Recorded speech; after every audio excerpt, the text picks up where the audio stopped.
So I tell people you have to not let material things, like I walked away from 6 figures. So people are like, are you dumb? No, because I feel richer now than I did when I made a lot of money because I'm happy. Hello, everybody. Welcome to another episode of Cosmic Chats, Perception Changes. Today we have a fabulous guest. Just the hair alone, I'm jealous. This is Holly Logan. Hey, everybody. Apparently, she has a lot to say, and she's not afraid to use it. She is a stand-up comedian. She has been traveling across America this summer. We are lucky to grab her, even on a recording remotely. How are you feeling, Holly? I'm good. How are you? How are you? Thank you for asking. Most people don't ask how I am. Well, I try to think I have some manners sometimes.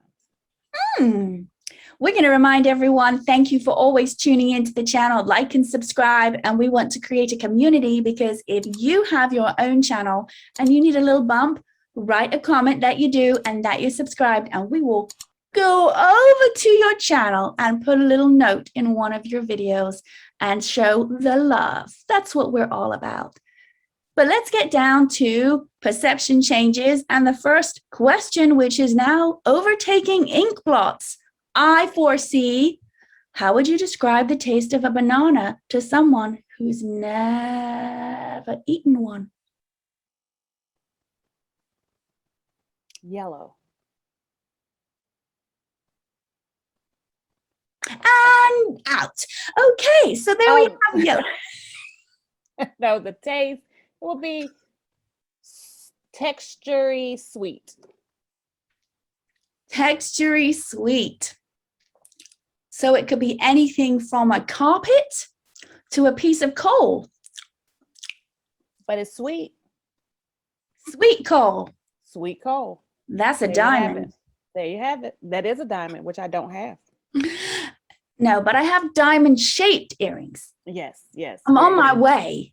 You're on your way. You're on your way. You're almost all right there. So Holly, did you have any event in your childhood where your perception changed? I like to ask it as, when did you have your first existential life crisis, but as a child? So I was 9 years old and I lost my grandmother. So that was like life-changing for me. That was the first experience I had with death. And not on purpose, but just because they buried her the day before my 10th birthday. So it was like my birthday was ruined, but they didn't do it on purpose. My uncle had to fly in from overseas. He was in the military and nobody, of course, nobody was thinking about me. And so that was probably, and I had nightmares forever. It seemed like about seeing her body in a casket. Like I would have dreams about somebody dumping her body on me. So that was like, yeah. And and she and I were very close. I was her only grandchild. So it was like, it crushed me. Yeah. Would you say you had a deep psychic connection with her? Yeah, I would. I do. And I still do think with all of my relatives, like 2 days from now, it's the 7-year anniversary. I lost my mom. And so I definitely, definitely feel the connection with those that have gone on. Yeah, for sure. So that was a maternal figure that you felt a hole. Oh yeah. That and then the loss, just understanding what loss was and dealing with death. And then for a while I was scared of losing anybody. I didn't really understand it. So yeah. So that fear of losing anybody, did it translate in waking state to you behaving differently with the ones that were near and dear to you?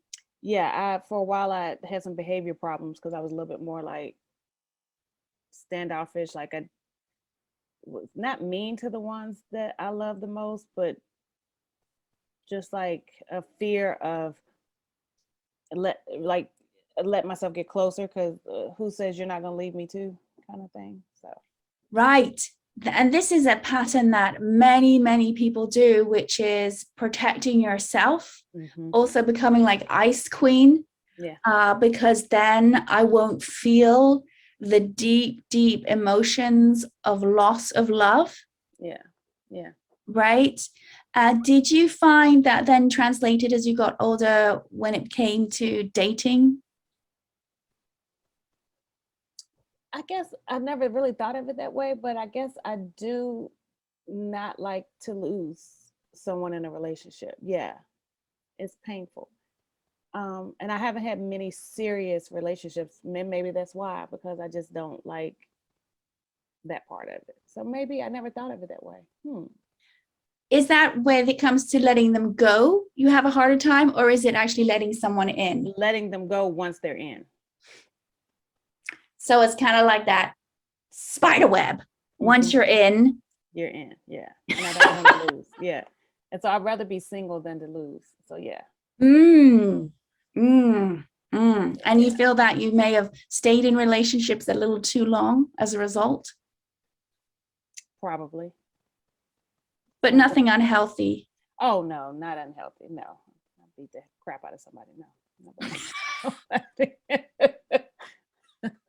Nothing unhealthy. So you pick people that you can actually physically dominate? You know what's interesting? No. But I do like skinny guys. I like tall, skinny men with no butts. That doesn't mean I can dominate them, but yeah. I'm talking That's like interesting. Snoop Dogg skinny. Like skinny. Okay, that's a lot skinny. Yeah. That's females in Los Angeles wish they were skinny. Yeah. So that's how I like them. So maybe. I would have no problem walking away from an unhealthy relationship. Only because the way I was raised, I didn't see that. And I know, what respect and love looks like for my parents. So yeah, I would have no problem being like, deuces, I'm out for an unhealthy relationship. And how has it affected you in celebrating birthdays? It's fine now. It went okay, and then I lost my grandfather in '96, and our birthdays were the same. So for a while, and we always celebrated our birthdays. My sweet 16, it didn't matter. I'm like, I have to celebrate with my papa. So when he passed for a couple of years, I didn't want anybody to acknowledge the birthday. But then now I'm over it, and now I don't celebrate for a different reason, because I don't want to know how old I am every year. So. Let's just think of it as the number is representing maybe how many past lives and how wise you are versus this one. I don't know if it's telling me that either. Okay. So that happened at 10, correct? When was your next big perception change of the world?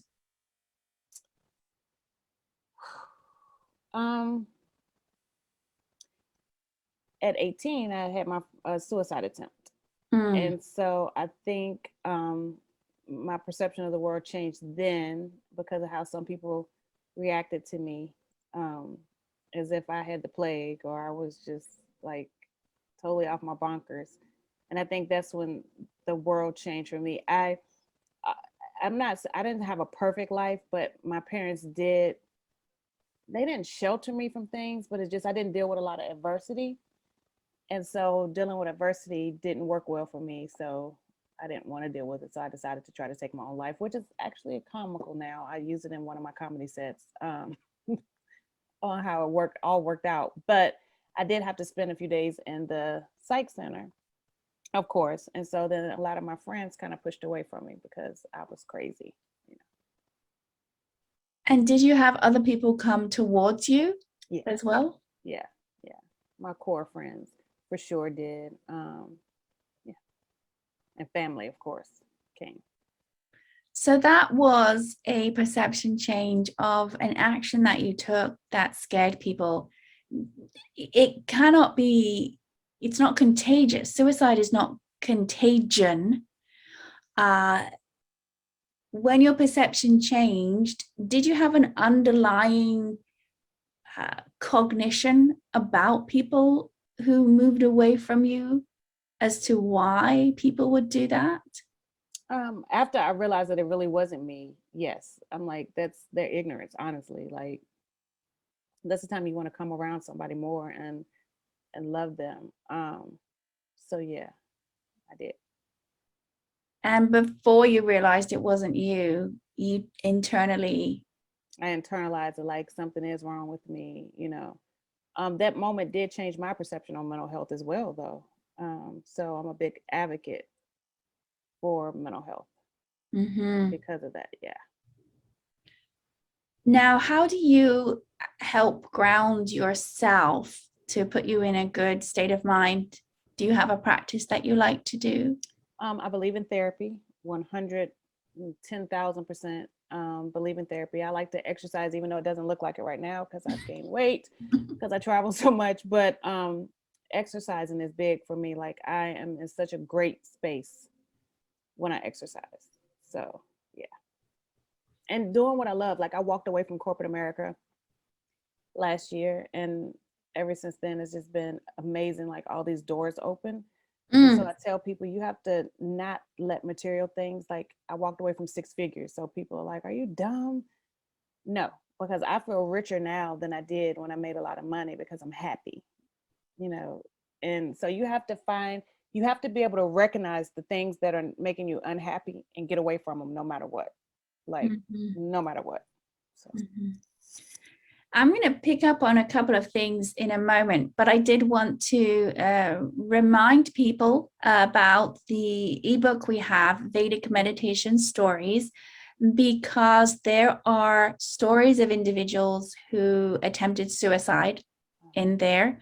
We have a very specific story in regards to someone who actually shot themselves in the head and lived, oh, wow. and how they learned to meditate and they worked with their doctor, and they came from an individual that couldn't hardly cognize and function, and now they have had a job for over a decade, they have a family, That's awesome. and that they are off of a lot of medication, and they and their doctor attested to meditation. It's the only ebook in the globe right now, only book in the globe that has real stories from people that learned this practice, and it's not edited. And That's that's good. because I wanted their voice to be heard, and for you guys who read it to feel the heart of these people. And so this is an area where I feel very strongly about everyone wanting to take care of their mental health. And a lot of restoring of the nervous system can be helped with this meditation. If we get out of fight or flight, we are then able to be in a place where we can discern, as you did, with, oh, it's not me, it's them, Mhm. right? And also help those positive chemical reactions in our physiology flow more effectively. The ebook is free right now if you have Amazon Unlimited with a Kindle book every month. And if you do have that, upon opening, if you can go through as many pages as possible, that helps the nonprofit. It goes all to it. It has a little explanation about my story because I didn't come to meditation because I was flying high and living the life. No, I had my own particular bottom, and it helped me in a way that no other medical modality could within the first learning. And then it talks briefly about what it is, and it has all these various stories, many from underrepresented groups. And a little reminder, if you like what the nonprofit's doing, we have links down there to donate. We are getting to teach meditation in large numbers to underrepresented groups in wellness. And go into their communities. A little bit of challenges with COVID, but we are still striving through. And we, of course, you can check out the live streams that we have, which have yoga, which have Reiki, which have manifesting classes, which have even gardening tips, whatever to help with stress that you can. And please like and subscribe. But I want to go back to the moment that you realized you wanted to quit corporate America. What perception change happened to you? So I had been on stress leave for a whole year Mm, before I walked away from corporate America. And when I say walk away, I had a little help. They fired me, but that was great. They, they fired me the day after I went back to work, which says a lot for them. But that's okay because I didn't want to be there. Like I just look at that as God, the universe, whoever you want to say, way to push me out. The reason why I say I walked away from it because I made a conscious choice not to care anymore and made it easy for them to get rid of me. Because I could have fought for the job. I don't want it. I was on stress leave because I was over the human resources department. We had 700 employees. I've never given birth to a child, but I felt like I have had 700 children at one time, all pulling on me. Um, the stress I was under, I stayed in the hospital. I had migraines, my hair started thinning. I was depressed all the time. It just, and that was no longer living. I'm existing, and I wanted to live. I started doing comedy in 2017, but still trying to juggle comedy and the job. And I remember my boss scheduled a last minute trip, business meeting, and I was like, "Oh, I can't. I have a show that day." And he was like, "So?" And I was like, "So I travel for work when you book it in advance, but I have a comedy show, and guess who's going to do it? Me." And so because that at that time was what was the one release I had from the stress of that job. And it's just not worth it. I'm thinking, okay, yeah, I have this money and I can buy things, but what good is that when I'm too depressed or too tired to enjoy them because I'm in the bed all the time or I'm in the hospital, so all the money is going towards bills. So that was it. And I'm like, poop on this job. And my doctor actually told me, he said, listen, I'm taking you off of work. And if you don't abide, I will break HIPAA and go to your job and tell them they're killing you and you won't be there. And I was Mm. like, okay. So I went on stress leave. And then that's when I lost a lot of weight. I was so happy. Things in comedy started happening while I was on the stress leave. It's like, okay. And the day I had to go back to work, it was like, here I am. They came down to my office the next day and I was like, oh, so sad you have to fire me. He actually waited so that you could get all those benefits for Mm-hmm. that year. Mm-hmm. And then afterwards, right? So in Yeah, some yeah. ways they actually helped you. You were Well, carried. they didn't help me. The state helped me by giving me my disability. They could care less. But yeah, yeah. So Yes, yes. So that, have you found through your experience that you are actually carried when you think you're not? absolutely, absolutely. You're never as low as you feel. There's always something holding you up, but you just have to recognize it. Mhm. You feel like you're dropping to the bottom, but you're not. But you have to be in a mental space to understand that. Okay, I'm falling a little bit, but at some point something's going to catch me and bounce me back up. Right. And so hindsight of 2020 of seeing that that was the best thing for you and having enough wisdom to know that things usually work out is a heightened state of consciousness because it has the individual's nervous system at the effect of less fear. Mm-hmm. And when we have more fear, we're in fight or flight. Yeah. And then then we're going to be more likely to get sick, Mm-hmm. make decisions that are immediate based for Yeah. satisfaction, but actually never fill you up. Right. Right. No, absolutely. So, with everything that's happened to you, what would you like to leave the planet with of the Holly Logan stamp to make it a better place? I know this sounds cheesy, but I did it my way. And that's the truth. Because I'm not doing what everybody thinks I'm supposed to be doing, and I'm not being the responsible adult that everybody else thinks I'm supposed to be, but I'm doing what's best for me and I'm okay. And that's all that matters. All my bills are paid. I don't ask anybody for anything financially. I don't ask anybody for anything in general. And I'm happy. And so, but I'm doing it like I want to do it, not what the world says I'm supposed to do. So, why have you been pegged as the responsible one? That people think that's what you're supposed to be doing. Because that's, you're supposed to work hard, pay your bills. Then that's the only way you can pay your bills is to have a good job, work hard, have benefits. Well, I still have all those things, but I'm working hard on what makes me happy. I'm doing my comedy. So many doors are opening up. Like I shared with you earlier, I'm doing Caroline's. That's huge. To be able to do Caroline's only 4.5 years into the comedy game. But I'm able to receive all of that because of where I am mentally.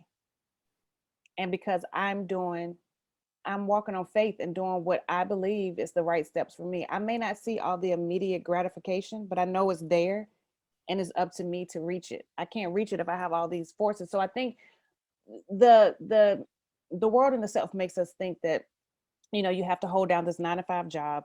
Everybody wants to make 6 figures, 7 figures, whatever. And that's status. It's not status. Status is being happy and knowing who you are. So statistically, they found that one's career actually only fills one up, one's emotional state 30%, right? So one believes that if one is a celebrity and has money and acquired a certain wealth, that everything is okay. And if that was the reality, there would be no celebrities in rehab. So it's an inner source, an inner happiness. And one of the benefits of meditation is, this happens scientifically too. So the alpha waves that happen in the brain when one meditates over a series of time, what happens is the alpha waves that are created with the eyes closed for meditation in the eyes open state now starts to continue. And alpha waves help us have more inward reflection rather than outward reflections. There's less grabbing of outside. So someone can be a guru and not have a big house and not have all this because they don't need it. You don't need it. They don't need it to fill them up inside. Exactly. Yeah. Do I want a house in Malibu by the beach? Absolutely. Am I going to go crazy if I don't have it? Nope. Kind of thing. But I tell people, to be in the entertainment business, you have to know who you are before you get in it. And because if you don't, you will end up like the ones in rehab, because you're always searching and you think that that's what's going to make you happy. No, you got to be happy before.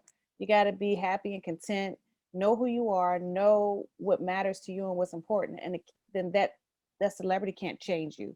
It's just a means for you to give more. I think the celebrities that are most happy are the ones who use their status to help others, not go out and buy 15 Bentleys and worry about, having 25 homes. No, I have my home. I have what's important to me, but I could help others. I make others happy. That's what's important. Absolutely, giving back with what's honest inside here.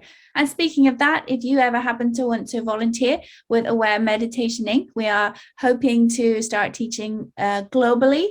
Of course, we have a few little challenges with COVID, so you can always contact us via the email if you wish to volunteer, and that can be even done online with admin and helping with our social media posts and what we need to have done to spread the word.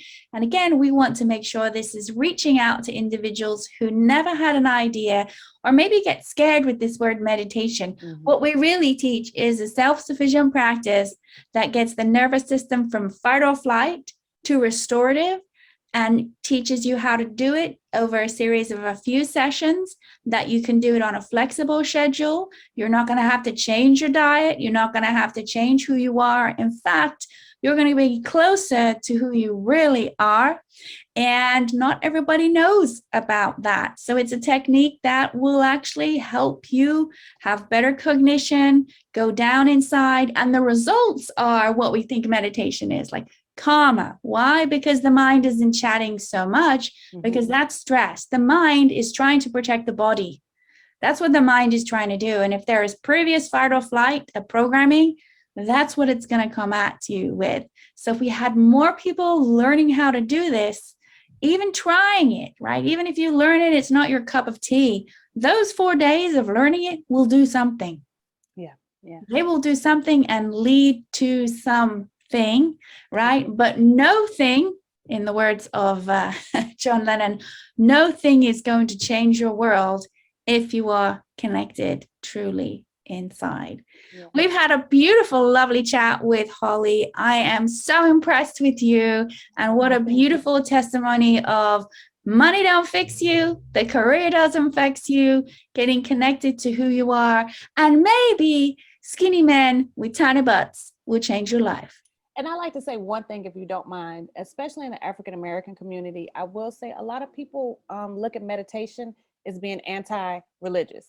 And I am religious. I'm a Christian, but I believe in meditation. Meditation is not going against God. If anything, it's connecting you closer to God because your mind is clear. So I want to get, and it's more so for me in my experience in the African American community. I've heard a preacher say, "Oh, meditation is the devil's work." How? So I would like to say, please don't think that you can't be both, because you can. Meditation is amazing and it has saved many a life.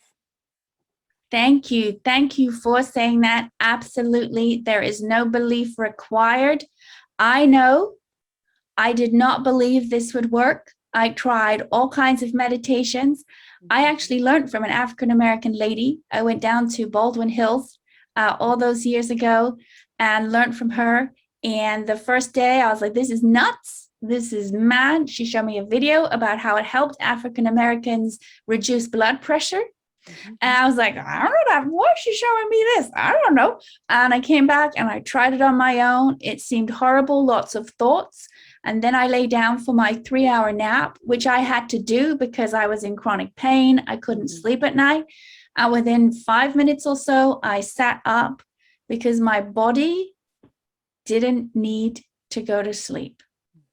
But what happened was there was 20 minutes of chatter, chatter, chatter, chatter, chatter, chatter, chatter. I did not know that what this practice was doing was giving a deep, deep rest for my physiology more than sleep was.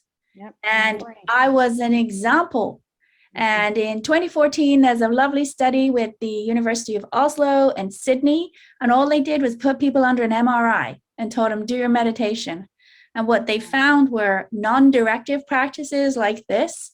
It lit up more of the brain, but it also lit up areas that process thoughts, emotion, and deep rest. And I was a living example of that, but they didn't have the study out at that time because most studies are actually funded by people from that particular group wanting to prove that meditation works. That was not. That's just the simplest you can get. So I always quote that one. I had the experience, and luckily I had a friend who pointed out that experience to me. But absolutely, no one has to believe for it to work. And you're learning from a person like me. I'm a human being who lives in the world. Yeah. I'm not going to have you devote your life to me. Well, not unless you're really cute.